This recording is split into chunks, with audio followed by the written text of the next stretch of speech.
నా ప్రకారం పదవి అంటే ఒక బాధ్యత. ఎందుకంటే మన తెలుగుదేశం పార్టీ జెండా కానీ మన గుర్తింపు కానీ ఏదో ఒక రోజులో వచ్చింది కాదు. కొన్ని వేల కార్యకర్తల త్యాగం, కొన్ని తరాల పోరాటం వల్ల వచ్చిన గుర్తింపు మనది.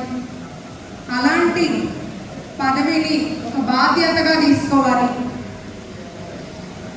ప్రజలు మన మీద పెట్టుకున్న నమ్మకాన్ని మనం ఎప్పుడు కూడా వమ్ము చేయకుండా ప్రజల దగ్గరికి వెళ్ళి సమస్యలు తెలుసుకొని